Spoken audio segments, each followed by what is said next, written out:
I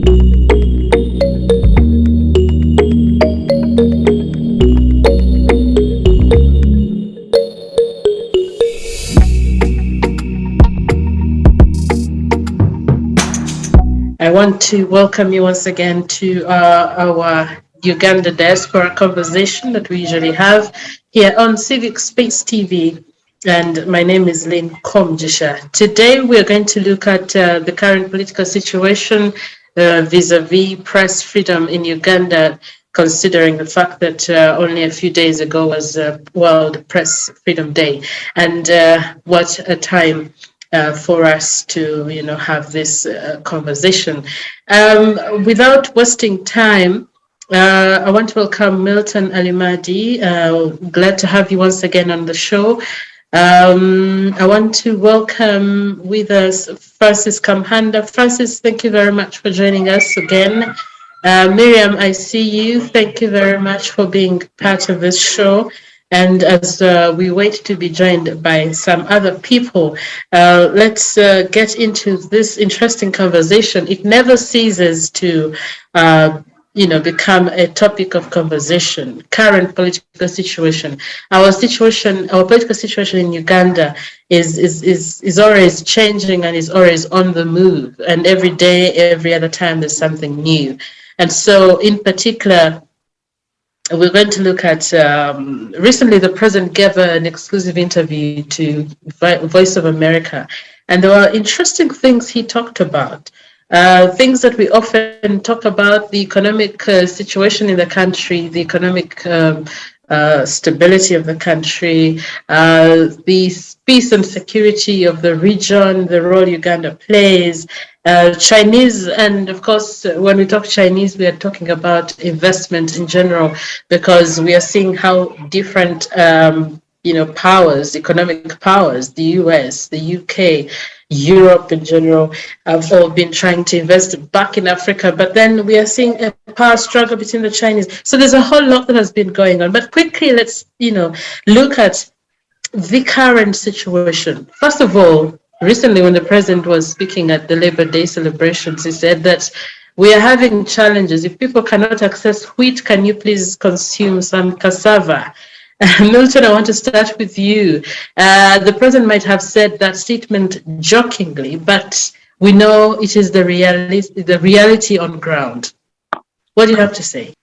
Well, it's very obviously there's nothing wrong with consuming cassava. But when you say it as a way to respond to a national failure, then that's something else. When you don't have any options, right? And there are two things that are ongoing.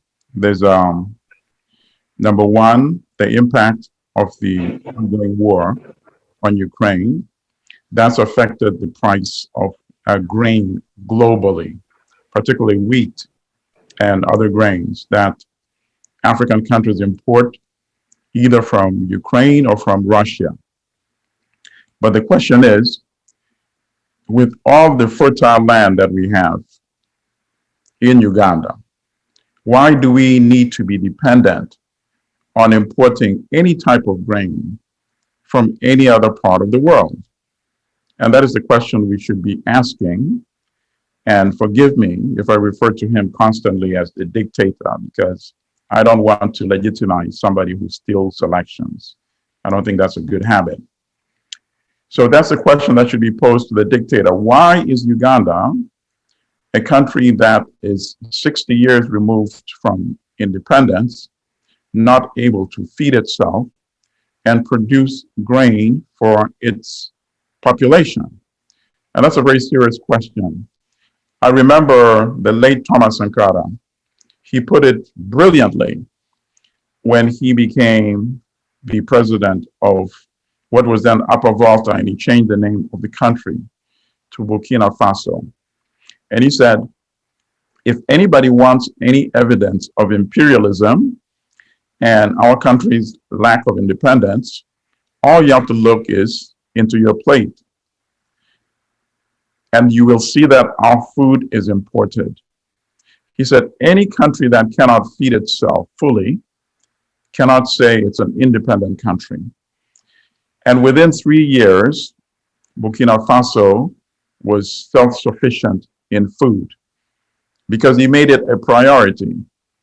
Obviously, we don't have that in Uganda. Nobody can say that the dictator has the interest of the people of Uganda. And I say that just not because I'm opposed to him personally as a dictator, but I can use evidence. The big ongoing conversation right now in Uganda, as you know, is over the issue of coffee, where we have the ruler of the country inviting colonialism to return to Uganda. This is absolutely remarkable. In most African countries, national leaders are criticized by the international community when they nationalize assets that previously had been seized by foreign companies or controlled by multinationals. And that's where the pressure comes from, because they want to return resources to the population of their country. But in the case of Uganda, we are going back to colonialism, taking national assets, the entire labor of our country, and giving it to a so-called foreign investor. This is remarkable.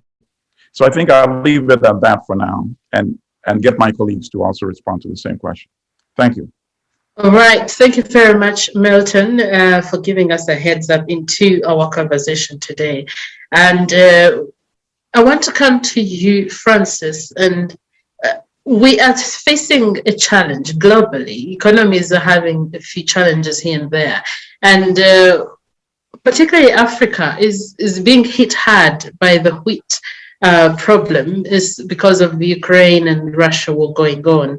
And in that regard, President Museveni says, people, it was a joke. It came off, it was a joke, but it has, there's something he is actually trying to say more than just that statement. Francis, what do you pick from that sentence from us, from the president saying, if you cannot have wheat, if you cannot get bread, eat cassava? We're not trying to say, in as much as it's been compared to Marie Antoinette back in the days, I don't think this is where we are as a country. Francis, what do you think? Thank you, Lynn, and other panelists, and Dr. Allimadi, thank you for your submission. You know, I don't normally take Museveni's words for granted or saying he was joking. I know he always makes, sometimes even when people see that they are reckless statements, but they are very well calculated. Now, I will base my argument on the fact that, yes, if he said that people should eat cassava, like as how Allimadi has said, there is no problem with eating cassava. But in line with what the crisis is about, lack of wheat, lack of grain and stuff like that, since Museveni came to power, he talked of modernizing agriculture. He talked of industrializing Uganda. He talked of adding value to agricultural produce. So, in that vein, after close to 40 years when he's in power, so he still thinks if we have to substitute grain for cassava, we still have to use it in a non-transformed way at the expense, when he's just living a very luxurious life at State House. This came out during COVID-19. How many supplementary budgets were given to State House, even amidst where people either should work from home or should stay home? But for him, it was, why is it that that money could not go if he knows that cassava can be transformed into a product, a finished product to substitute with? So there I fault him. If you go to his speech during Labor Day, he talks of poverty, in Uganda being at 40%. I think even his statistics is wrong. Poverty generally is around 60% in Uganda. But he makes an important point by saying that he has developed a parish model to help out, because he found out that Ugandans are subsistence farmers. Lynn, if you can recall, during the early days, Museveni started with the modernization of agriculture. I don't know what that meant, that up to now he still refers to Ugandans as remaining or doing peasantry kind of agriculture, and then he wants to transform. For how many years? He should put it on paper. How many years do we need to give him to transform? But even then, look at, you are saying you want to emancipate your people economically. There is no government in Uganda where eviction of thousands of peasants has taken place than the NRM, than Museveni. And even people close to him have evicted thousands and thousands of people. And then you come and claim here, you insinuate that these are the people whom the village model is going to target and transform those peasants, when some of them are in internal displaced people's camps, not because of war, but because of the hegemony that Museveni has created, and it is wreaking havoc on its own people. I will stop here for other colleagues to chip in. Thank you. Right, thank you very much, Francis. And it's very key that you mention the parish development model, because I was reading an article by the senior presidential advisor, political affairs of the State House, and that is Moses Vyaruhanga. He says that Museveni is greatest political economist of our times, and he takes us back a little bit to a time of the 90s where Museveni was talking about prosperity for all, or Bona Bagagawale. And he says that now he has brought all that into the parish development model, which is going to make sure that every person at the parish level, every household, is, somehow alleviated from poverty. And I think it has been one of those challenges that the country has continued to grapple with, and we still have a long way to go. But that does not, it's not the only reason that compounds the current political situation in Uganda. There are lots of issues. We have the ongoing celebrations of the 48th birthday, and people are pointing fingers here and there. Miriam, people are wondering why involve himself in politics and, all these things. Miriam, if you are watching and following up on what's happening in the country, we have economic challenges, but we also have a political, I don't know what to call it. There's something going on, building, and we are not sure where we are headed. What is your take on that? Hi, Lynn, and my fellow panelists. Hello. I also don't know what's happening, Lynn, but if I can quote, and the birthday guy himself, he called it building the Chase Empire. Maybe that's what is going on, but let's wait and see. Now, what is baffling is that as a standing military officer, he shouldn't be doing dabbing in politics before he resigns his military position. But I mean, that's what NRM is. They float the laws everywhere. I wonder if the same celebrations could be done by any other general. Like, can we have, say, General Tinyefuza also holding birthdays across the country? Can we have, say, Kanobesije holding birthdays across the country, or any serving general like the serving military officers? But that's Museveni, double standards, and that's NRM. People like Bobo Wine can't even hold concerts, even though that's that's his profession and that's his career as a person. He can't hold even a music concert. But here we are with a serving military officer using taxpayers' money to hold parties across the country that are totally meaningless unless he's mobilizing for politics, which is also against the law.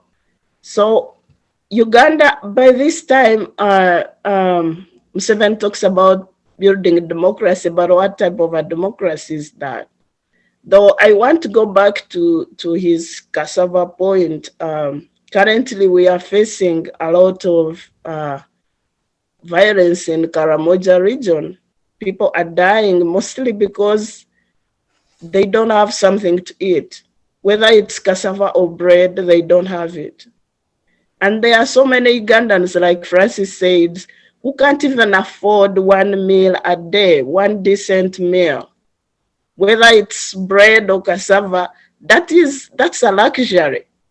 So far, they can't afford it. Whether it's yams or potatoes or plantain or whatever, they can't afford a meal. So when the president comes out and people are telling him that there is increased prices and people can't afford food, and you start joking about go and eat cassava, I mean, maybe it's another Antoinette kind of scenario, but is that what you expect from a president? Do you joke about people's misery?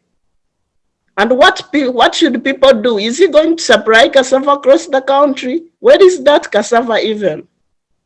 Today, as we talk about, I mean, this week was Labor Day, and for me, when they talk about labor, I think about my mother and other women who till the land 24 hours, 7 days a week, and still cannot meet the basic needs. They don't have food to feed their children. They don't have money to go to the hospitals. The hospitals don't have services for them. So those are the Ugandans today. When you talk about 60% people living under poverty, that is nothing to joke about, and everybody should be concerned. Are we now seeing people suffering from malnutrition? What is happening to those people who cannot afford food and the prices are going higher and higher without any state intervention? Miriam, President Museveni is still on that Labor Day speech. He went ahead to say, he actually described the issue of commodity prices. We're currently experiencing commodity prices, skyrocketing. And he says, to him, it is a man-made situation. It says Russia's invasion of Ukraine and natural calamities like COVID-19 are responsible for disrupting the distribution channels. And he goes on to say he's not worried about this. And if we handled Corona, what can we not handle? We shall find solutions. And so he goes on to say that we are quietly talking to Western Europe and Russia and blah, blah, blah, blah. So he's trying to, I find that President Museveni over the years has tried to study his people and find ways of calming us down in situations like these. And our inflation, as we talk, has jumped to 4.9% from a year earlier in April, the highest since September 2017. And this is worrying. And as we talk political situation, we cannot talk politics without diving into economics, because the economics or the politics, they each influence the other. Now we have been joined by, we have Pollar Awich, is the Direct External Services of the NRM, and we're glad to have you, sir, once again. Thank you very much for joining us. I pray that you picked up on a few of the things we have been talking about. We're looking at the current political situation, asking ourselves, where are we headed? What is happening? We already saw that Museveni's speech at Labor Day, telling Ugandans to eat cassava instead of bread, it rubbed off wrong on very many people. And it comes off as a Marie Antoinette kind of, attitude. And people are not really happy about it. But we also know that the president does not just throw out statements around. Pollar, what do you have to say about this? I'd ask for clarification on the question you had put, but I get it now that your question is general terms, but also in specific terms in reference to the cassava statement. Now, the general terms you ask is about the economic situation. Of course, the capture of state power itself, let's say through a voting system, whichever manifesto you go to with the people, it must crystallize into the welfare of the people. If anybody thinks you can be in state power for the sake, not for the betterment of the people, then that is a wrong assumption. Therefore, even for us in the party, the crystallization of the manifesto must crystallize into the economic welfare of the people. How do people eat? How do people go to hospital? How do people go to school? How do people sleep? Generally, if you look at the International Forum Convention, it is economic, an aspect of the economic and cultural rights, economic and social rights. Now, therefore, the time being, including the long-term program of the development plan, which the manifesto extracts from it, is that all attempts are being made to improve the economy. The inflation, as you said, is crystallized by many things, including the Ukraine war, that you people outside know better than me. So it affects the inflation. It is not a national crisis alone. It is almost a global one. So attempts are being made in all areas. As I said, the generality of economics, that is the welfare of a person, is being made with several indicators that I can't bring now, because indicators must prove that here we are doing here we are doing here. But I can't bring it now for the sake of time, and also I needed to have written it down. But in specific reference to the cassava statement, I didn't hear that statement myself. I don't know where I was, because I do attend many of the meetings, but I think I didn't hear that one.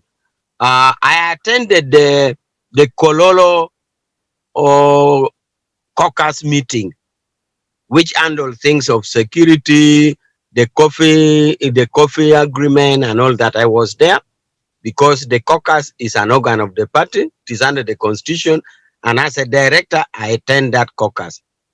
Now, the cassava statement, so I can't therefore make a clear sense out of it, because I need to have read his demeanor. Was it saying it in a particular sense of joking? Was he making it in a sense of a seriousness?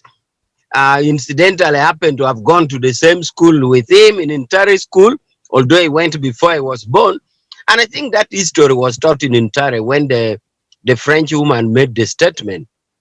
And I would imagine that he did history like I did in Intare. Anybody should have come around that statement. And therefore, if I make a similar statement, like the French, the wife of the queen, I could either make it in a sense of joking, and if I make it seriously, then I would think twice. But I didn't follow the debate, the sense. So I can't make sense of it, because I don't know where. I need to have read his demeanor, his body language, or his sense. Was he joking? Was he not? Was he serious? What reference? At what point now did he bring it? So I can't comment on the cassava statement. Right. Thank you very much. Now, why wouldn't you comment on that statement? Because we understand that the president over the years has been talking about export promotion and import substitution and all these things. But when he mentions cassava, all these things come into mind. And he made that comment at the Labor Day celebrations. But what we need to know is that it might have rubbed off wrong from different people, on different people. But we also understand that this is the reality on ground. Anyway, away from that, I want to come back to you, Dr. Milton. You've had from Francis, you've had from Miriam, you've had from Pollar, and we are trying to understand the current situation on ground. We're trying to, first of all, the economic situation itself is really bad.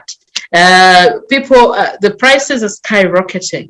The country is, waking up from a very ugly COVID-19 situation. Economies world over are trying to recover, but it seems like we're not making the right strides. What do you think we ought to do as a country at the particular moment?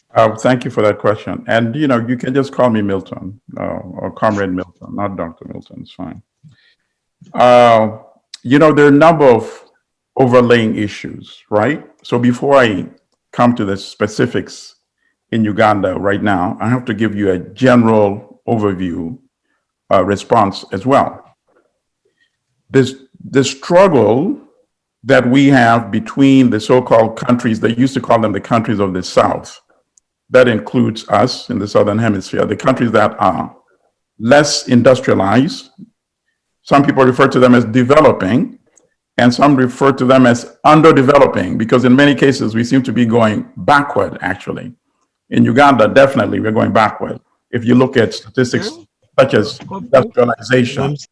So the industrialization, for example, the statistics have been going backward, whereas the countries that are industrialized are becoming wealthier at the expense of African countries. So the level of exploitation is increasing. They buy our primary commodities, and that includes products such as coffee, and includes the material from the mines. They buy it at a price that, if you compare to what they sell to us, the industrial products, the prices have been going down every year, every decade. It means that the income that we get from our products relative to what we buy from them is shrinking. And there's some countries where the leaders have tried to change that equation.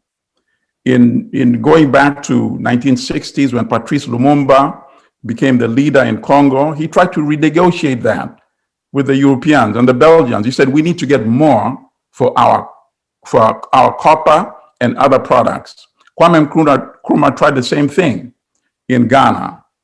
Thomas Sankara tried the same thing in Burkina Faso. He says, number one, we need to be food independent, but then number two, we need to not be too dependent on the industrialized countries in terms of importing manufacture. Let's produce everything we need and let's consume what we produce.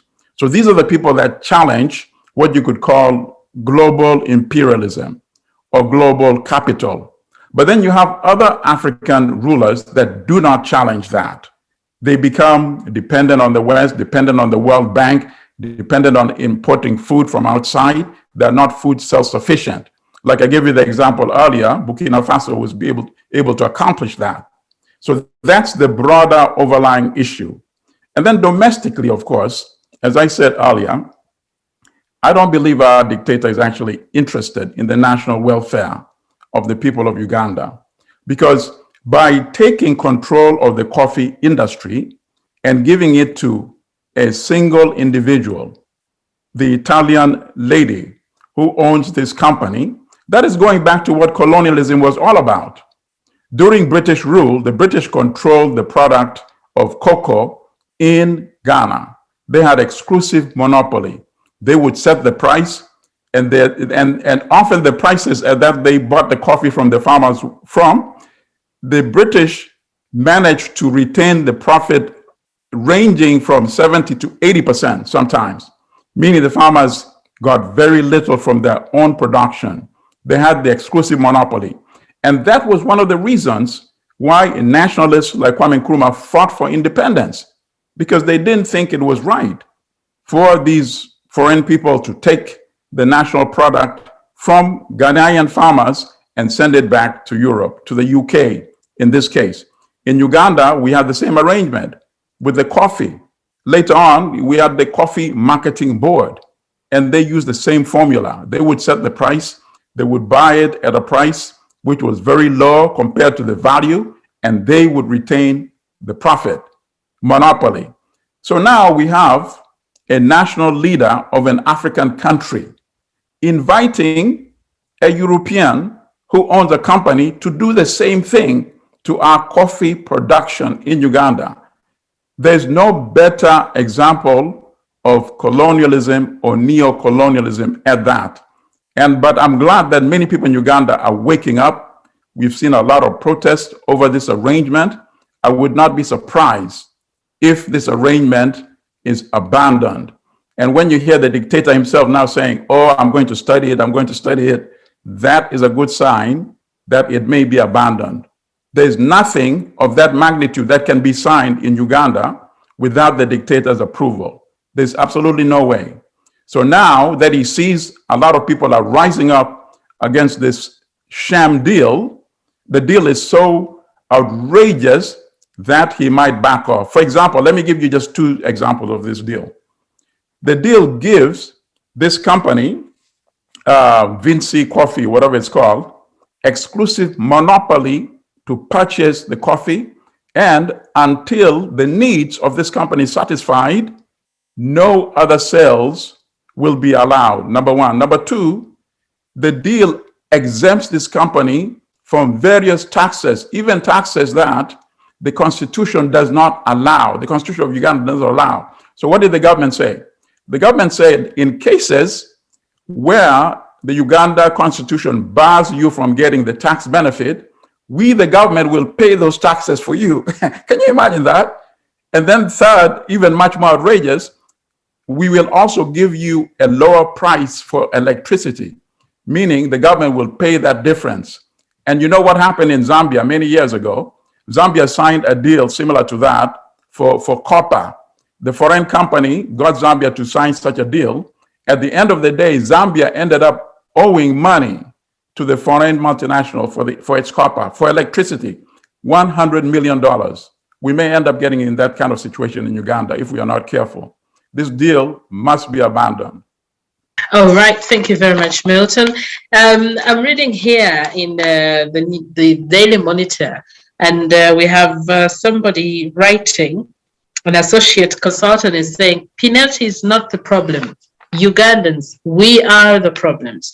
And he says that we ought to get addicted to our pain. The economic downturn is hitting us where it hurts. But when we watch TV, we hope to hear something the government is doing about the situation, but we don't get it.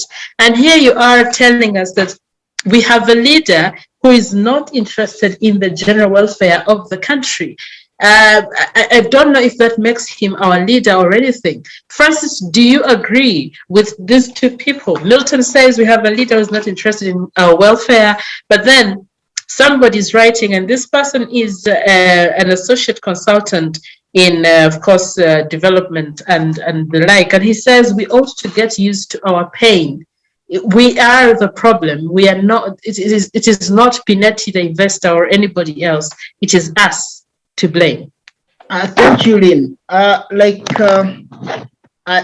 said, Museveni has encircled himself with henchmen that will always defend the indefendable.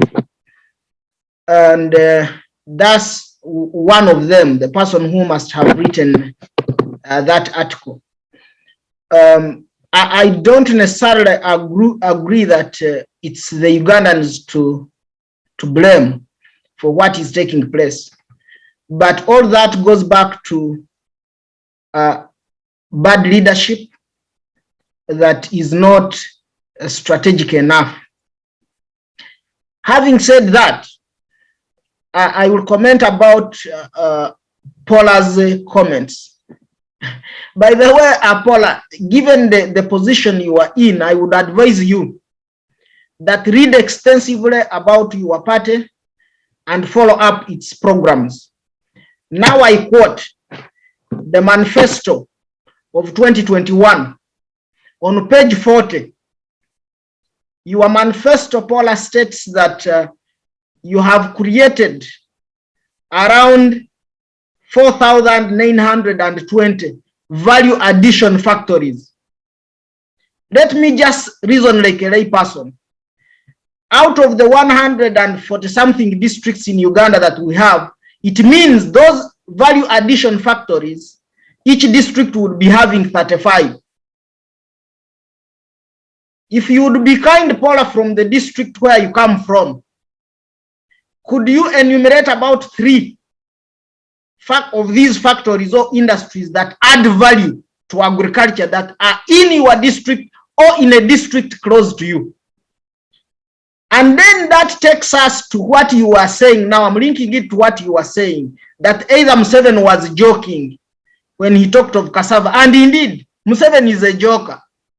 Generally, he could be one of the best comedians if he toys that route where he has reached right now. I'm not underestimating his earlier achievements, but where he is heading. So, if indeed you say that he was joking, that could be true, that as usual, as how he has turned into even serious matters, you are addressing a nation at a critical condition where conditions are bad, and then you turn it into a joking matter. I don't believe in that. Now, if you go to the same manifesto on page 46, the ones, Pollar, I'm bringing your attention to this manifesto, the one that you are trying to implement currently. You said, I'm putting you, Pollar, because you are part of that manifesto, that since 1986, you have improved the purchasing power of Ugandans, and I mean, you have uplifted them from poverty from 9% to 27%, and you hope you are increasing their purchasing power. You are providing jobs for them. Okay, if you are providing jobs for them, why is it that we have tons and tons of Ugandans exiting, going to the Middle East, not necessarily to go and do fancy jobs, but to go there as maids? Even a person who has a degree but is going out to go and become a maid. Do you think that is a desirable condition? And indeed, as you've said, I will keep quoting your words. For sure, what you said that Museveni is a joker was joking. Indeed, he's a joker, even in serious matters. Now, having said that, then I would advise and say, oh, no, let me go back also to the deal of the Pinett's lady of coffee and so on. And I'm sorry because I don't have a way how to put this statement. The way how that lady has always been accorded that the tenders, for example, the Lvowa hospital, is just through dubious means, like the president giving her. General Museveni has turned Uganda to be his personal property. The law is illegal because he wishes it so. He's the state and the state is himself. So he gives, and the same lady does nothing. Millions of dollars of Ugandans are lost like that. And then he says, thank you. He goes ahead to give her the coffee of all Ugandans, the same way they sit in state house and so on, and then gives. And I heard that has even given her to contract a certain road, the construction of a road. Then I was asking, is this lady Alexander McKay, who was a carpenter, a missionary, an explorer, and everything? She's a jack of all trades. So does that also need somebody to come and begin lecturing Museveni? But then I will conclude by saying that, Pollar, as you said, your manifesto of 2021 that you sold to Ugandans, you are telling them you are securing their future. I don't think. I think Museveni is securing the future maybe of the grandchildren, because you can't secure the future which you are not sure you'll be part of it. I don't know how old Museveni is, but if he's securing our future, even mine inclusive, how do you secure the future that you are not going to be part of? I don't mean that Museveni is not going to live in future, but objectively, Museveni is not part of the future that he's claiming he's securing. We are the people who are part of that future that we should be securing. That takes me back to the statement that he has ever echoed, that now it is time for their children or the children of those who struggled in 1986 to take up the struggle. Maybe that is the future he meant, that he's building a hegemony, he's building a monarchy. That is the future he meant he was securing. That's why, by the way, even in his current cabinet, around over 5 ministers are children of the people he fought with in the bush. So Uganda is not the country of all of us, according to, I always quote the preamble of the Constitution of the Republic of Uganda that says, we the people of Uganda, having realized the struggles that we went through, the wars and so on, now we do this. That is not, I think, the statement that Museveni is in his mind. He thinks him and his family and his other immediate relatives and henchmen. And that is not a good trajectory for the country. Uganda is going into a very dangerous path. Thank you. Thank you, Francis. Miriam, I'm coming to you in your reaction to this. But over the years, honestly, let's be honest with ourselves. Over the years, we have let foreigners make decisions for us. Why are we making noise now? If I could take us back, we are letting multinational corporations, the World Bank, for example, the IMF, they make major decisions for us. And we put in jeopardy our very sense of pride and independence. This is in this very article in the Daily Monitor of yesterday. Pineti is not the problem. We are the problem. And I couldn't agree more. Miriam, what do you have to say about this? Lynn, since history, Ugandans are known to be assertive and have vigorously fought for their independence since time memorial. We know historically we have had heroes like Kabarega, like Mwanga, like the Ugandan farmers who fought ironically for coffee. When the British tried to steal their money, doing the dubious deal like what Museveni is doing today, the farmers rose and fought, and that ended up culminating into the independence struggle. So Ugandans as people are fighters, and they've always jealously guarded their independence. So are we under capture today? Maybe that's what we should be thinking about. Is someone stealing back our independence? And what should we do about it? Maybe it's time again for Ugandans to rise up and claim back their independence from the current government, which is aiding neo-colonialism again. It's so sad that Museveni, who came to power, championing Pan-Africanism and African liberation slogans, is the same person who is selling back the economy. From the IMF structured adjustment programs to his military aiding, is currently like a military agent of USA in Africa, to now the economy. If we ever had the worst economist as a president, I think Museveni is the worst. For the last 40 years he has been in power, he has not done anything to develop the Ugandan economy and putting it in the hands of Ugandans. Bringing foreign investors is not a problem. FDIs are everywhere in the world. But how do you do it? For instance, if he had contracted a coffee developer who is known, by the way, not Pineshi, who is like a vendor of something. I mean, nobody knows whatever she does. She's an expert of nothing. But a real developed, if at all you wanted value addition, you could look for someone with a track of developing coffee. And then you contract them with other Ugandans, like you put them in alliance with other Ugandans, who are passionate and are already processing coffee, like Bugisu farmers.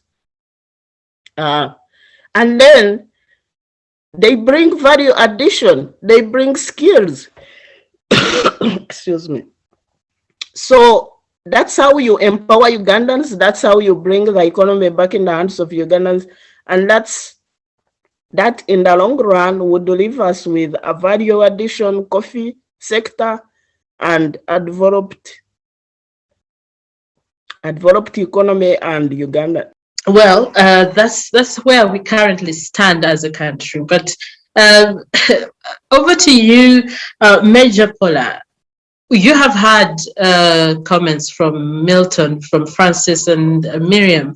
And Francis goes on to say, the problem is not we, it is leadership lacking logic and strategy in what they're doing.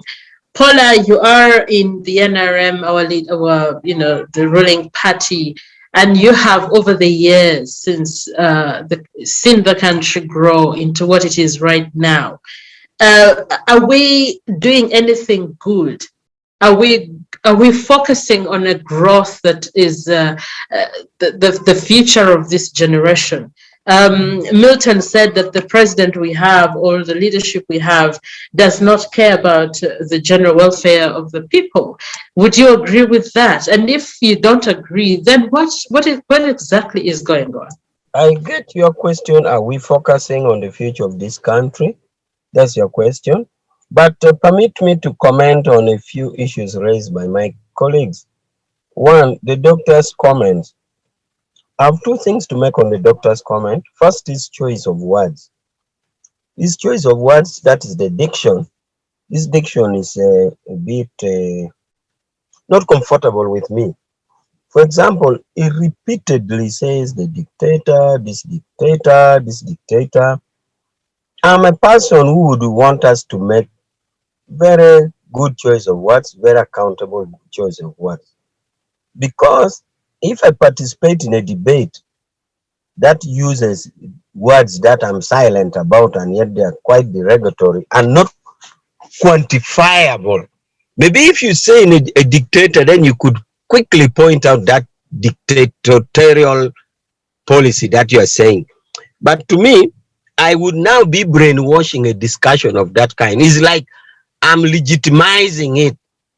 So when you talk of a dictator, the average use of such a word is accession to power. If we agree that the constitution states how one comes to power by a popular vote and how people challenge those kind of votes in case say it is rigged, which is stated clearly, you go to court and do that, then it will really be thinking twice to repeatedly use such kind of words like dictator. And my participation would be, I'm actually legitimizing a group of people who have chosen already a position. Because if me, Awich, I also whitewashes whatever is happening, even when it is wrong, I'm in the same saucepan. So unless you're saying I'm less of a Ugandan, or when this Uganda is burning, I'm in Kenya. No, I'm in it. So I think I'm honest enough and to point out. Now this brings me to the coffee. The coffee, I was once in a television talk show before the president commented. I told people in a debate, that television debate, that I had not read it, but after reading it, I also have reservations. Therefore, in that debate, I said I'm not going to talk on it, but we are going to take it to the caucus. And if you see the way the caucus argued, you'd think the caucus was an opposition members of parliament. Why? Because a caucus, even when they were NRM caucus, they can see what is wrong and they can raise it. And that's why the president said, now that you raise, we're going to look at it. So I told people in a debate that I am a member of, I'm a director and I'm a member of the caucus, we're going to raise this thing. And we took it to Kololo. And the NRM MPs argued as if they were on the opposition. This means that we can't whitewash, because if something goes wrong, we are in the same saucepan. We cannot be the henchman and the country goes into turmoil and we are outside it. No, we are in it. So to think that somebody is more patriotic than others, and this, then where will these others be? Who are that? So the coffee was raised by the same NRM in a very clear term, And the president said, no, we should look into it again. Okay?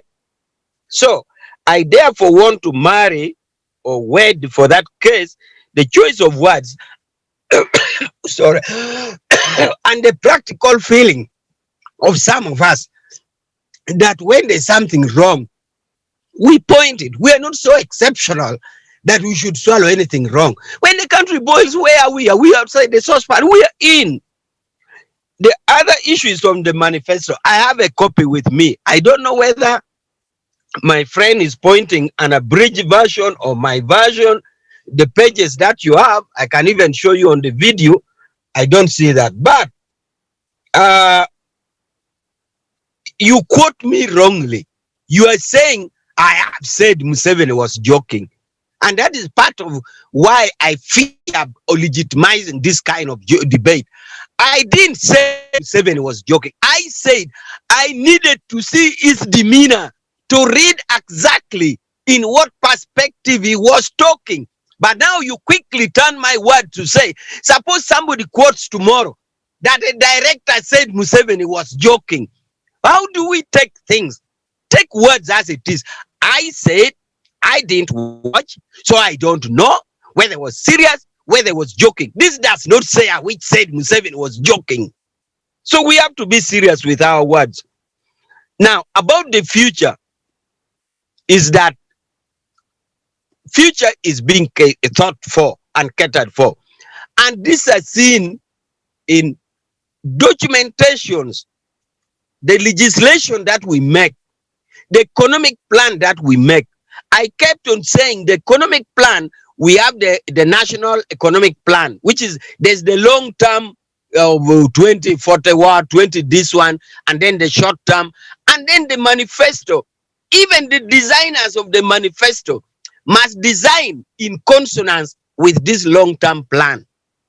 The designers of the manifesto committee, the basic documents that the manifesto committee always uses when drafting any manifesto is the national economic plan, which is a long term. 2 is the constitution of Uganda. We don't plan anything outside these 2 documents. So the planning for the country is really a serious matter for this country. And as I said, nobody's outside this saucepan when it starts boiling. Even if you jump out of this saucepan and go out like some of you are outside, you still feel you are part of it because your relatives, your mothers, your what are there. I have told you again and again that I lived in Geneva for 8 years as a United Nations expert, a very high level. We were voted by General Assembly, 9 people, but I still knew home is on whatever level I was in UN. So the future is catered for. And what are the evidences? The documentations that is available, the planning, the manifesto, and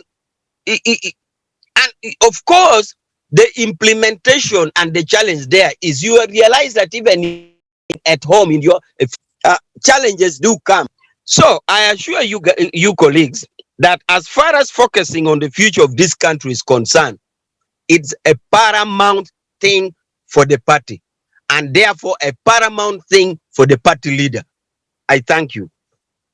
Right, thank you, Major, for that. Yes, right. Sorry about that, Miriam. I equally have a cold, but regardless, we move. We have to, build our nation. So, Miriam, I don't know if you're now okay if you want to, come back and finish your statements. Yeah, I think I had said whatever I wanted to say, but I wanted to say that developing countries today should be looking at skills transfer, at technological transfer, not hiring vendors, foreign vendors, and sending out our economists, foreigners, which is taking us back to pre-independence era. When we fought for independence, it shouldn't be about politics only. We should also fight for economic liberation. So Milton had said earlier that developing countries have a challenge of import substitution and unfair trade treaties at the global level. But what can we control locally, and how can we negotiate to get out of that out of that log. Back to Pinochet or Binet, whatever the name is. I'm sorry about it. I don't know what type of a person she is to Museveni or his government, because we have had incidences. If you all remember, there was a scandal when a former UN president, Honorable Kutesa, was negotiating for some Chinese investor to give him a bribe so that they enable them take deals in Kampala, have deals in Kampala. Could Pinochet be the same, be under the same bracket? Could she be someone who gave a bribe to NRM government and now Museveni is trying to pay back using our coffee? So the way she's being awarded everything and the way she's not performing, but still she's the favored investor in quotes, is very questionable, and I think all Ugandans should be concerned. The challenge is after all this, how are we moving forward? Are we going to stay under this? I mean, all our economies being sold out and we sit down and watch. Like you referred to earlier, Lynn, you said that the problem is us Ugandans. I think, yes, I'm trying now to agree with you. Because what are we doing to all this? Are we going to be spectators in our capture? Can we do something about it? Yes, we can. And that's what we should all think about. Thank you very much, Miriam. Any reactions to so far what we have talked about? Francis, Milton, any reactions before we can head into something interesting, press freedom in Uganda? I would like to take your reactions briefly, and then we head into press freedoms and the challenges. Okay, sure. Yes, I mean, I'm echoing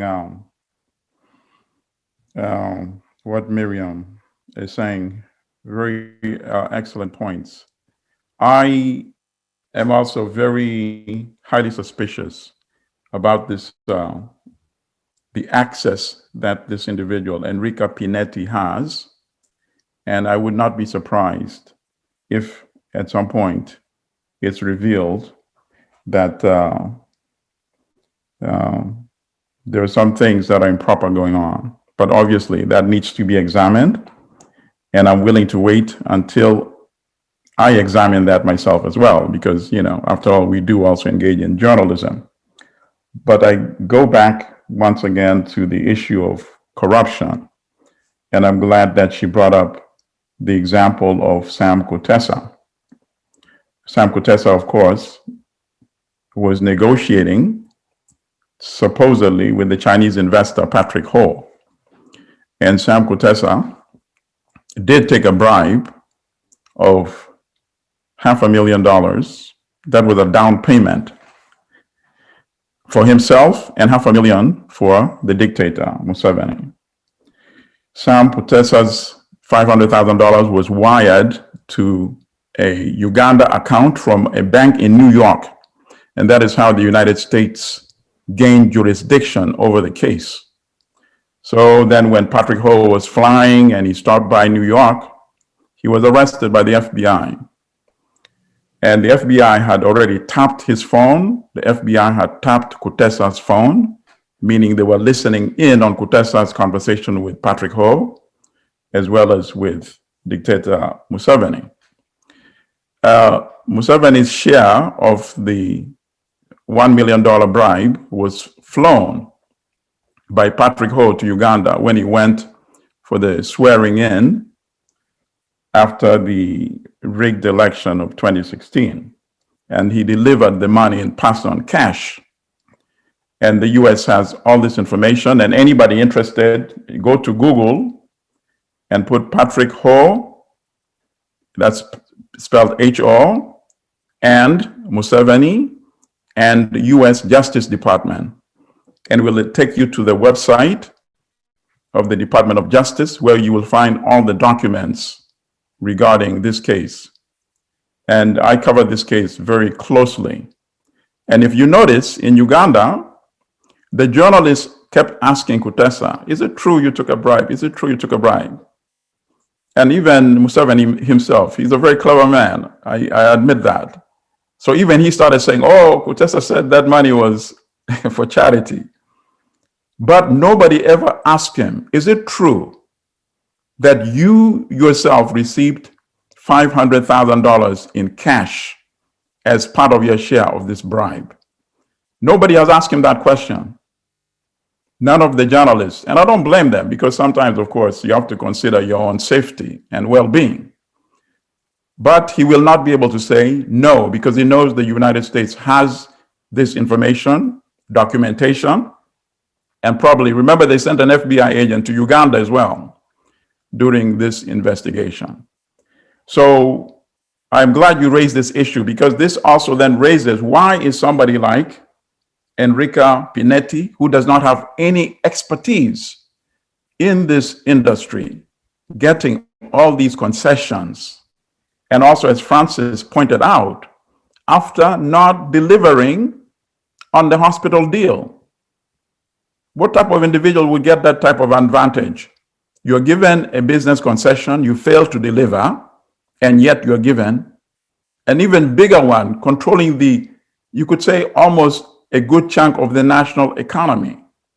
You know, coffee is the, if I'm not mistaken, the second largest revenue export earner for the country. So definitely we're going to look further into this deal and whether there might be something untoward going on in this respect. So that's what I want to, I'll leave it All at right. that. Thank you. Francis, you have, you wanted to say something before we can look at press freedom? Oh, thank you, Pollar. I think, thank you, Lynn, sorry. I think I will go back to what Mr. Pollar is upset about.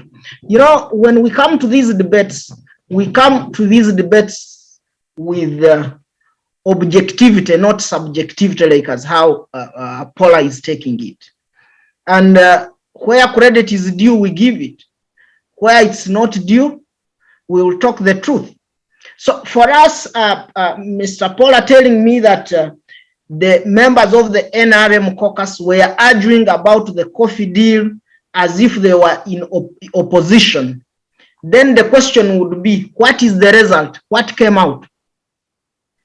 Is it saving anything, or did it save anything? Now, Mr. Pollar, I'm sorry here, maybe the president agreed to review.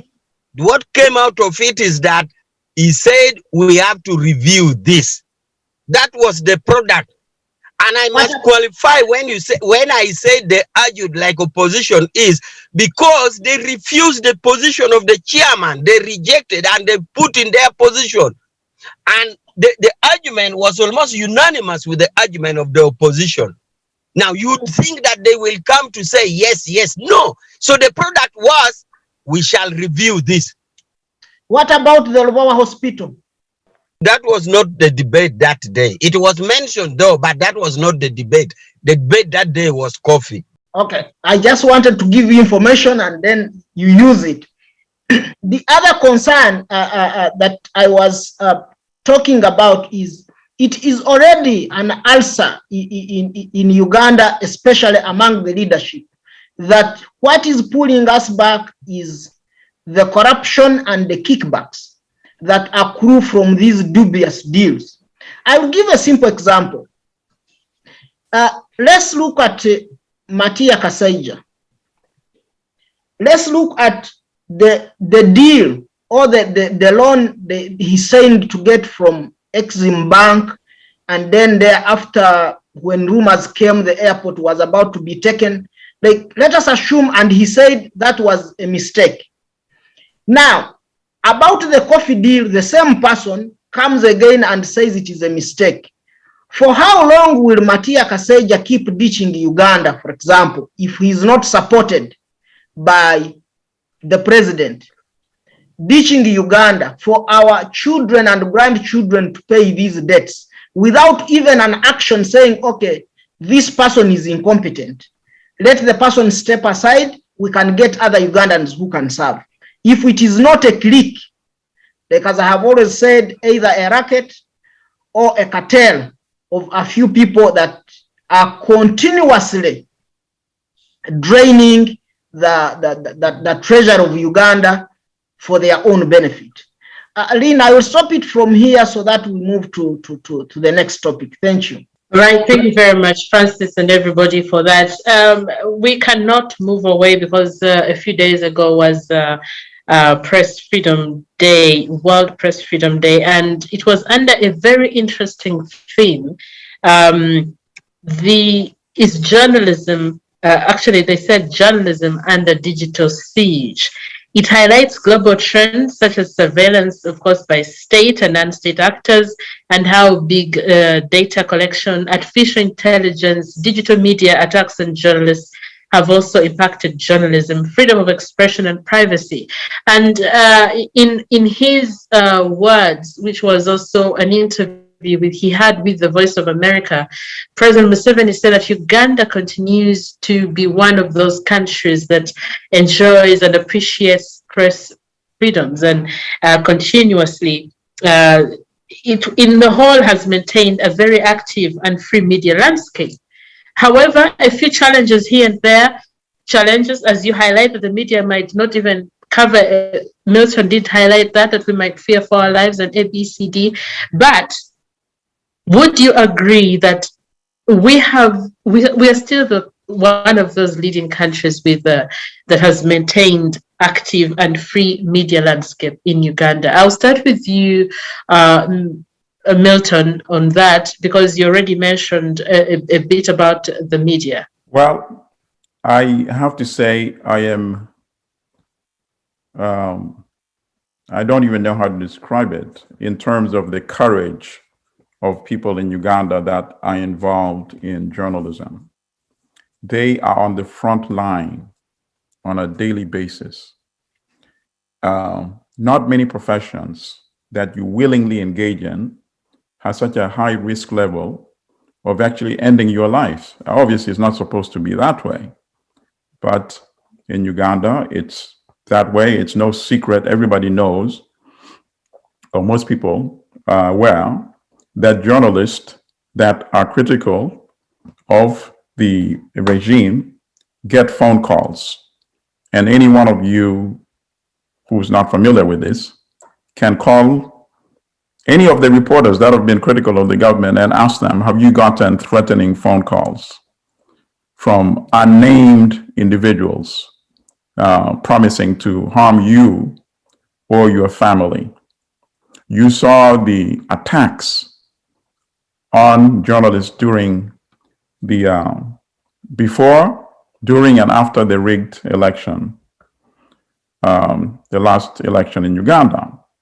Many of them were injured, many were beaten, many were shot at, some were wounded with gunshots. You saw the attack on journalists outside an office of the United Nations, severely beaten by state security agents right yards away from the doors of the United Nations. And the United Nations had to issue a statement on that. So they work under a stage of siege. So I must say I'm very impressed by their courage. I wish I didn't have to say that, because it means that at any given point, some of them could end up losing their lives. And there's no debate that if you work on a serious issue that the regime considers to be sensitive, that you work under tremendous pressure. So let me give you just 2 or 3 quick examples. Remember years ago when the Monitor published the letter from General Segusa and wrote about the Muhoozi project? What happened?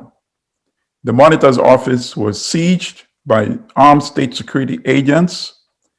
The Monitor was prevented from publishing for a while. They were compelled to produce that letter as if, you know, there was only one copy of that letter. It was just amazing. And then let me give you another example. The Monitor did a story about a hospital in Moroto. From the outside, it looks state-of-the-art hospital. But if you go inside, there were dead bodies on the hospital beds of patients, sometimes left for 2 or 3 days without being collected. So the Monitor did this story. Guess what happened? If you go now and you do a search, you will see the headline of the story. But if you go to the website of the Monitor, that story has now been deleted. The Monitor was compelled to remove that story. The Monitor did a story during the last election, and it was publishing figures coming from the Election Commission, the supposedly independent Election Commission, which is entirely appointed by the dictator himself. The Monitor published some statistics that showed the figures of total votes that had been released to a certain point. And then later on, the Monitor published another figure when the numbers were added.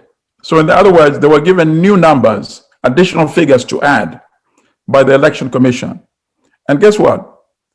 The numbers went down instead of up. So now you have numbers, it's like you have a number 5, and I come and I add 2 to you, and then you give me the result is 3 or 2. And that story, we wrote an editorial about how this election was being rigged, and we referred to that Monitor article. That article has now been deleted from the webpage of the Monitor. The headline is still there, but the article itself is no longer on the website of the Monitor. So these are just a few examples. I want to now leave time for my colleagues. Thank you. Right, thank you very much, Milton. To you, Miriam, clearly we have all these at play. We have artificial intelligence, digital media attacks on journalists.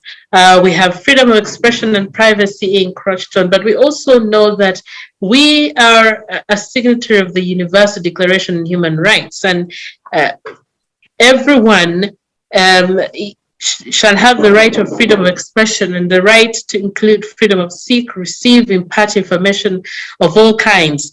And so therefore this means we have seen that our media has suffered over the years with these challenges. But yet we still say we as a country are still celebrating and enjoying media freedoms. What do you have to say about this? Lynn, I want to disagree with you that what type of media freedoms are you enjoying? So far, it's been a year plus since Facebook has been closed in Uganda. As we all know, that was the digital era is acclaimed to have ushered in a period where everybody can access the news and can express themselves, but Museveni can't have that. So he closed Facebook and tried to restrict access to social media across board. That was during the elections when he was trying to cover up the mess that was happening on, which included cold blood murder of 50 or more Ugandans on Kampala streets by his security, the UPDF.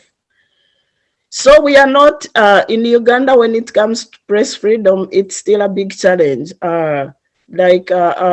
I don't want to repeat what Milton said, but we all know that there are so many journalists in Uganda so far who are disabled, some are with life-threatening injuries because the regime doesn't want them to cover the news that was going on. They are beaten every day, they are intimidated, their families are threatened. Some media stations have gone into self-censoring because if you go against the regime, they cancel your license, yet they have to earn the money, so they have to comply. So all those things are not news, and the challenge is how do we move forward? Awich, back to your joking, in quotes, your joking topic.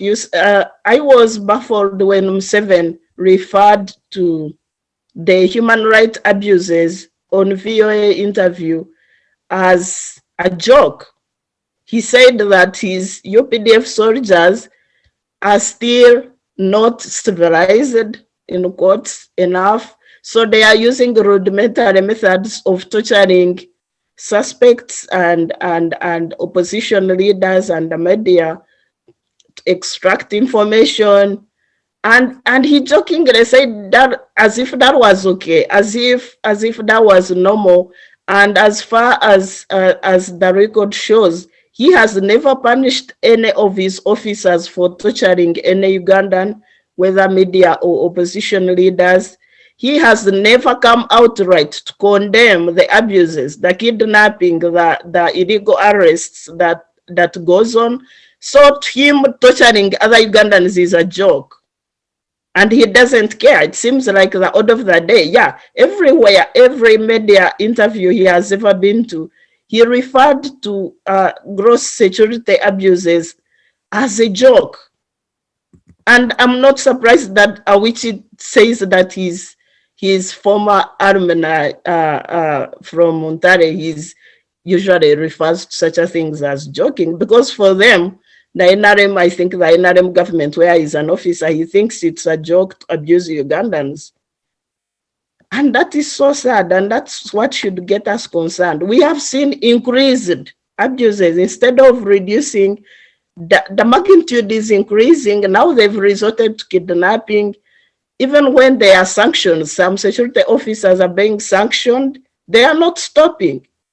And today what is most scaring is that police, which used to be a profession for police officers, is now taken over by the military, and we all know what the military does. Every protest is subdued with live ammunition, with bloodshed. Every disagreement is encountered with bullets. That is the type of the leadership, the regime I fear we are going to see in this coming next 5 years, as we still have the NRM government in power. But the digital era, which was supposed to liberate the media and access to information, if it's being restricted in Uganda, what is the way forward? What is the way forward for the ordinary Ugandan? How are we going to access truthful information? How are we going to access well-researched, investigated information, which might be critical to the regime, but which is important for our democratic development? So those are the questions we should, all of us, because we are all of us, we are partners. It's not every other person that maybe has a license to as a professional in the media like Lynn, who should be bothered by access to information, but that's a right to all of us.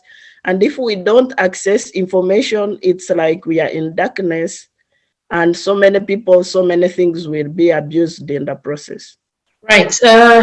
Well, you refer to that interview, VOA, and the president at the start gave an example of the colonialists and said that they meted torture onto Africans to extract information, to do ABCD.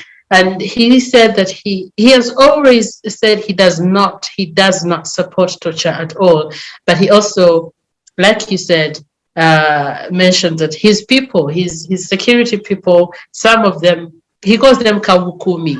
So surely, as a country, we ought to move forward, but we have noticed that press freedom continues to, flourish amidst a few challenges. Yes, our people have been tortured, beaten while they're on duty, and this leaves the perpetrators, not brought to book. Major Pollar, why can't we stem these issues, especially because we enjoy media freedoms? Especially because we are part and parcel of the Universal Declaration of Human Rights. I mean, we signed all these we signed all these, we are part of these treaties, we are part of the entire globe that, looks at human rights. But then we go ahead and med torture, we do all sorts of things on people. Is this Are we proud of what we are as a country and as a leadership? Major Pollar. Of course, we wouldn't be proud of a violation like a torture. Nobody would be proud of that. Would be a shame. But I like to say this about the press freedom. My opinion and the views of the movement is that press freedom is enjoyed in Uganda. You would help me by seeking an independent body. I'm not so sure now about ranking. Always there are some ranking independently. I don't know whether it ranks where it ranks us. For example, if you check for the ranking in refugees, the hospitality to refugees, the last I checked was that Uganda was only second to Turkey. Now, press freedom, I don't know how we are ranked as an independent body. But of course, this independent is also subjective because human beings are the ones who do the ranking. But I would wish to know that. But that said, we could also get to know the definition of freedom in itself. How do you define freedom? Freedom is that activity or your actions or inactions that does not infringe the right of another. You're free to read, but once your right interferes with another's right, then it ceases to be freedom. So it's the same thing with talking and writing. If you write something which touches or violates the rights of another, then it is no longer freedom in itself. And we should also note that the state is also a person. And that is why even in some contractual obligation, it enters like a body, or even it can sue and be sued. Therefore, even the state rights are therefore held in what you say, in what you do, or in what you write. So I like to bring that. Now, to show that the rights are, of course, are enjoyed, we could check from the traditional checklist, the laws in place. You already said we're signatory to the international laws, conventions. Then you have the constitution, it provides it. And this constitution is not for the sake. If your rights is violated, you use it as a defense in court. You also have specific laws which are provided and others which are cancelled by court, like the Andrew Mwenda, whatever case. We all know that laws are made by parliament, but some laws are made by judicial decisions of court. So those laws are in place, which provides a avenue for press freedom. Now, how about the practice itself? Because we can have beautiful laws for press freedom, but these beautiful laws should be backed up by practices. The practice is we have infrastructure in place. We have uncountable radio stations in the country. Nearly all radio stations, if you go in whichever district, every morning they are discussing freely. Even the term Allimadi was saying dictator is even said nearly in every radio station. How about TVs? TVs are there everywhere, and the papers, and the other one on soft line, like the WhatsApp and the other news, the online news. So these are practicals, the practicality that should back up the beautiful laws. Now, I would like to say that indeed we still have effects of overzealous individual cadres. Recently, I made the presentation in European Parliament because they had made accusations on violations of human rights. And this may not be only violations in area of press freedom, but torture per se. Because once it is torture or it is death, it doesn't matter whether you tortured because of the press, because of what he wrote, or you tortured because of whatever he did. So it is torture and it is death. Therefore, when I went to European Parliament, I first went to the two main state organs. I asked the army and the police. I asked them that you people, there's an accusation against you for torturing people. Do you people punish officers who torture? The army gave me a list of court-martial decisions.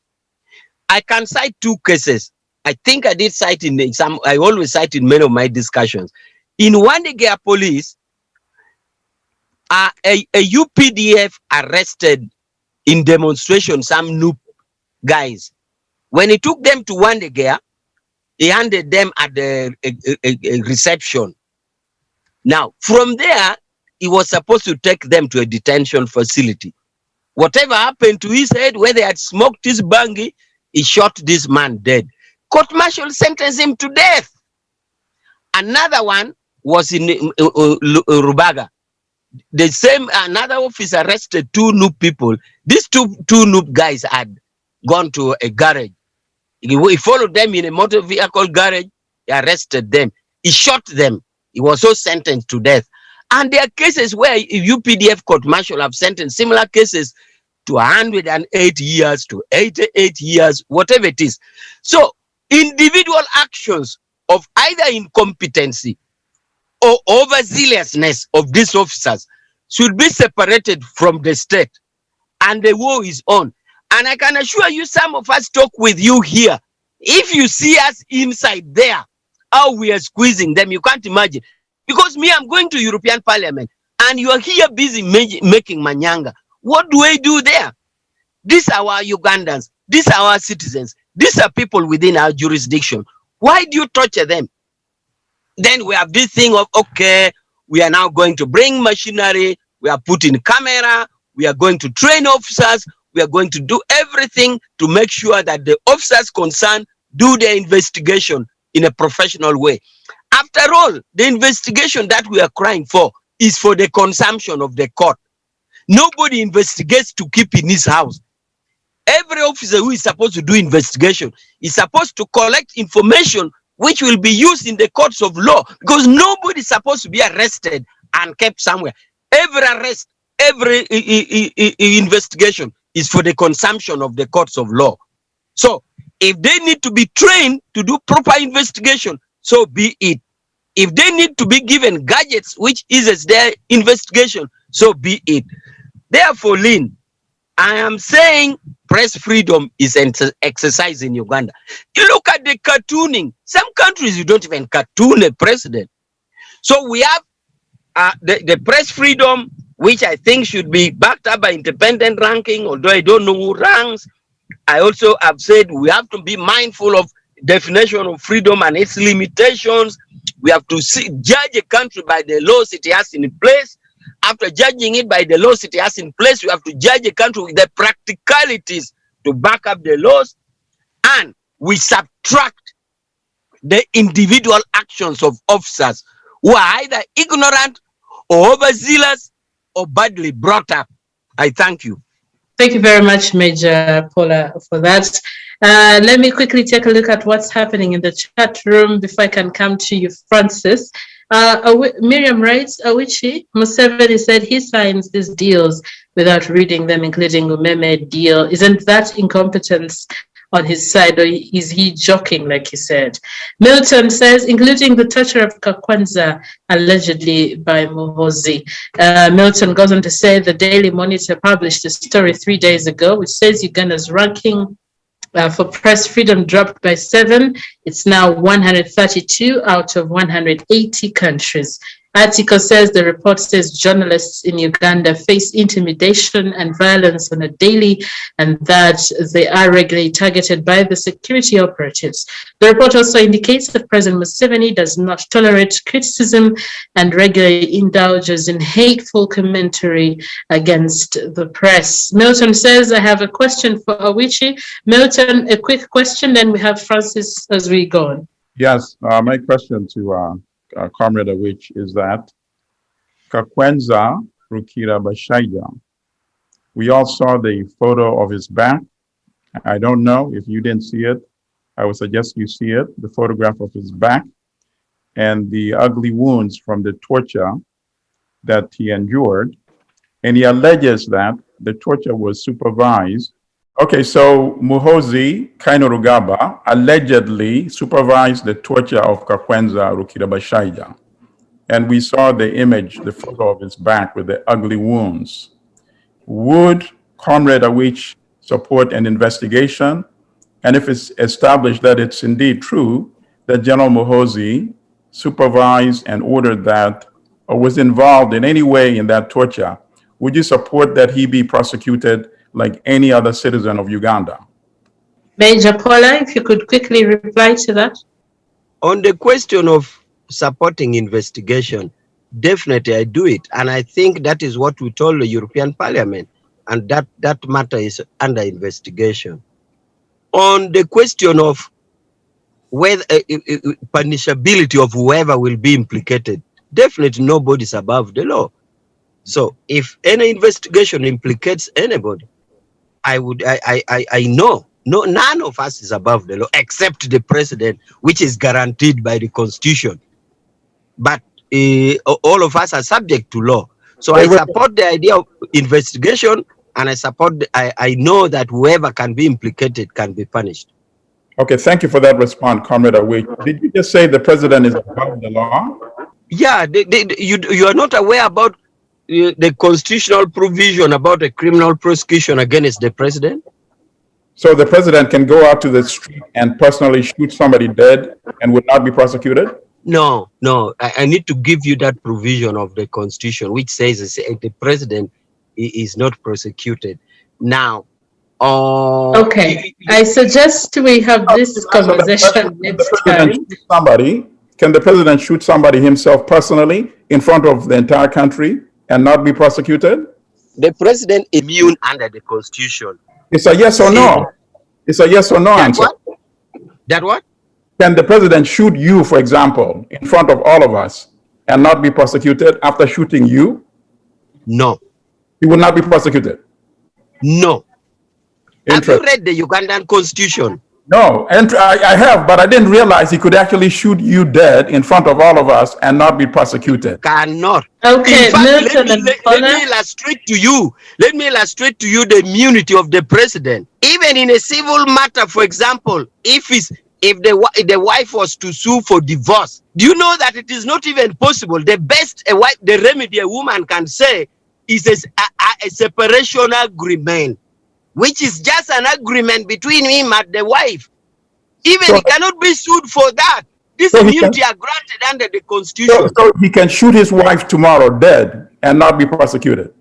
Okay, gentlemen, we'll need to have this out of here. I think we need to do something about that. I will send you the provision of the constitution. Do you think that's a problem? All right. Okay. Major and Milton, please cease fire for now. We shall have that constitutional conversation soon.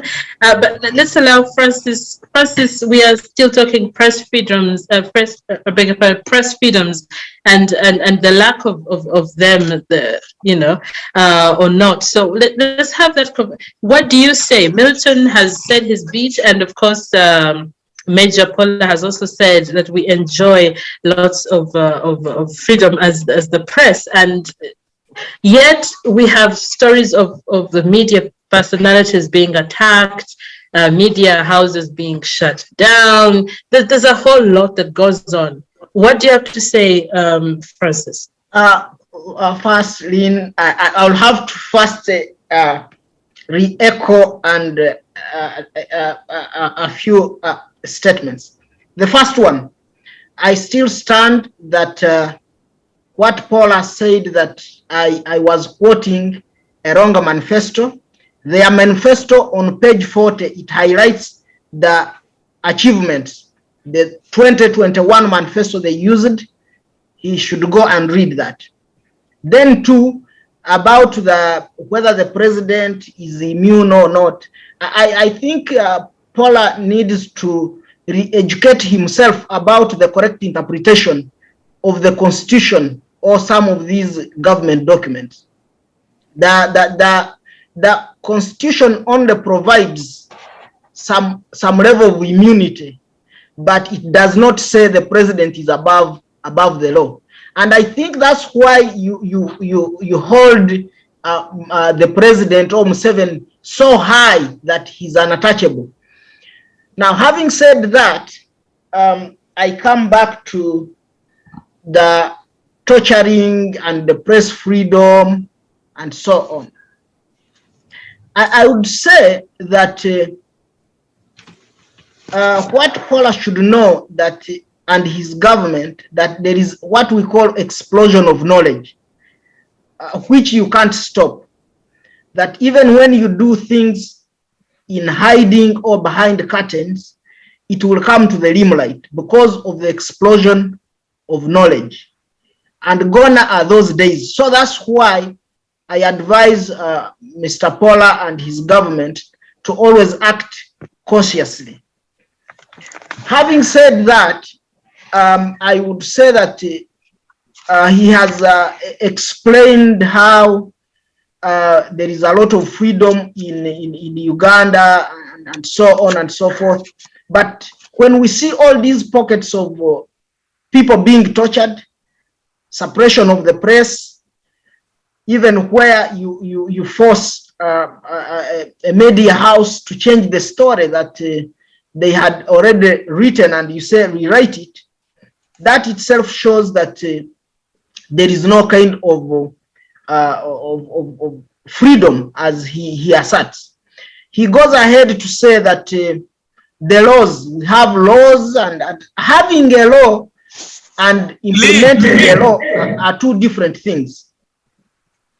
But because whether you go to the European Parliament to go and defend the indefendable and then you think it stops there, no, it does not. All what we mind about is for you to put into consideration and hold even yourself accountable.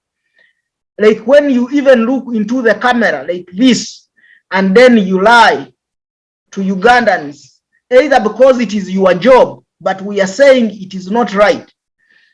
I think if I'm not mistaken, it is Article 41, we have the right to access information. And for us, the common people, how do we access information?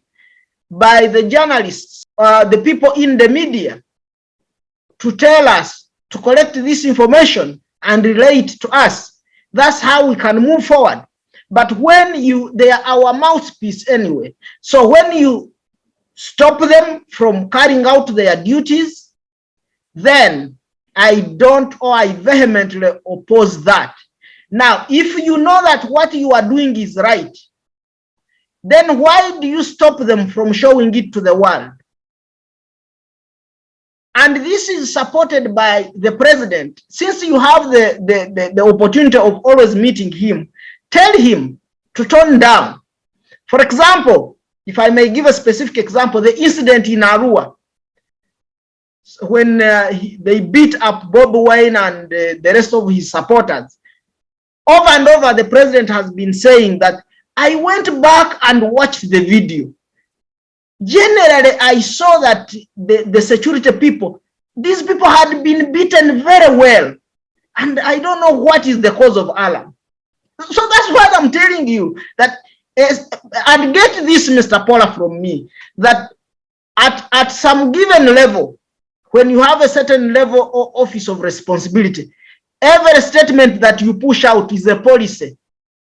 So that's why I need to tell you that there is no joking in matters that concern all of us. Because when, like, for example, you go to wherever you go to represent us, you are representing us, all of us Ugandans. But remember how much damage you can do if you just alter out a statement that is unfounded. So that's why I'm saying, you people in what you are calling government, you should always be conscious and mindful of other people and their freedom. It's fine, you have said, if you know that what they have reported is false. After all, you command the media anyway. During the campaigns, I would see where candidates were stopped from going to given radio stations. And here you are claiming that there are so many radio stations. People were always stopped. If you could stop people from addressing a rally, then you tell me that for the radio stations, you allow them to go there on TV stations. And yet we have seen some of the TV stations or radio stations that their licenses have been withdrawn. or they have been put off the national mass and so on. So this is not healthy. Neither is it healthy for you, Mr. Pollar. Now you may be defending as much as you can, but I think defend it with consciousness. And I think of a situation, if the media house or our journalists in Uganda, people in the media, decided not to cover any government function, how would the government look like? How would the information you want to pass to people, how would it reach them? Although you have the means, if you can manage to carry out luxurious birthdays of Muhoozi and you popularize them all over the country, what is it that that Uganda is celebrating about the birth of Muhoozi that is so special about the birth of other people?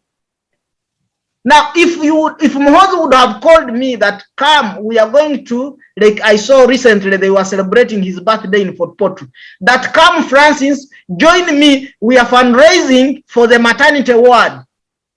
In remembrance of my birthday, for example, I would join him. And which kind of army officer will just come up and, let me pin down, if I'm not mistaken, Mr. Pollar, I think a general's salary is between 1.5 million to around 2 million Ugandan shillings.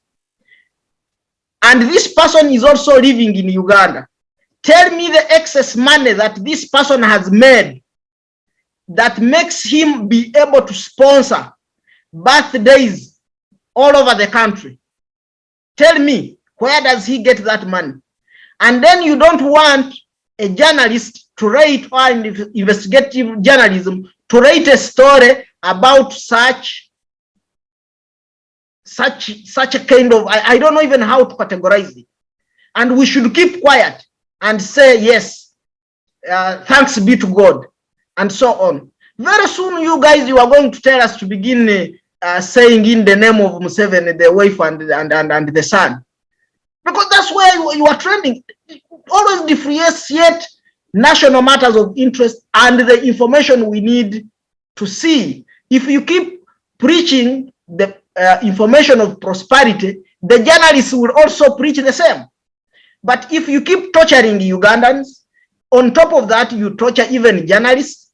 If you know that what you are doing, you don't want it to go to the public, then don't do it. You will see the journalists will push out what you are doing, the good things you are doing. Stop doing the bad ones. And then we have always had that comment, even you hinted on it, that people who are outside Uganda, they are only criticizing Uganda and so on and so forth. No, you are just mistaken. On this very talk show, some of the panelists have always said, give us a good story that we should sell outside. You can't tell me that in my right senses, I should come and say, when I appear before maybe colleagues here, I should tell them there is no torture in Uganda when they have seen the back of Kakwensa. What was wrong if Kakwensa did something wrong? Since we have laws that you are saying we have good laws, arrest him, parade him in court without torturing him, sentence him.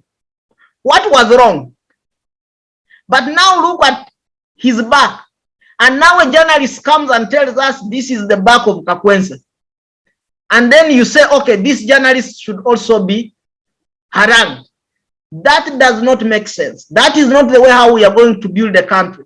That is the way how we are going to run a country. Every country is built on the strength of journalism, on the strength of how information is shared. So, Mr. Pollar, since you always meet your caucus, go and caucus and tell them that once there is no flow of information in its entirety, then the Lynn, our colleague is talking and is not ending. Lynn. Francis, please finish up. Yeah, it's not ending. Done. Now, Lynn, permit me to give this information. I want to give this information. You have 2 minutes. Yes, even less. Doctor, I think this was Allimadi. I met Allimadi in New York when I was campaigning for my election to human rights position. and which I won for 2 terms. I met Allimadi. Now, if it's a one, chapter 7 in this copy of the constitution I have is page 83. Chapter 7, the executive. It talks about the president of Uganda. I will read 1, 2, 3. I will read the concerned paragraph. While holding office, the president shall not be liable to proceedings in any court. Then 5, civil or criminal proceedings may be instituted against a person after ceasing to be president in respect of anything done or meant to be done in his or her personal capacity before or during the term of office of that person, and any period of limitation in respect of any such proceedings shall not be taken to run during the period while that was president. In other words, he was asking me, suppose he shoots you now, he will not be taken to any court. Suppose he shoots you now. The constitution is clear. And I thought a person of your wide reading already knew it, because you were squeezing me on the wall as if I was not sure about what I was talking, or as if I was wrong. Now, you may raise the debate, is that correct? I'm not going to, is that correctness? But I'm telling you what the law is. And I even told you, even his wife now to separate, he can't sue for divorce. The best he can do is a separation agreement. Doctor, is this hard to understand? All right, Major, thank you very much for that clarification. I have a couple of messages here in the chat room. Miriam, as you prepare to wind up.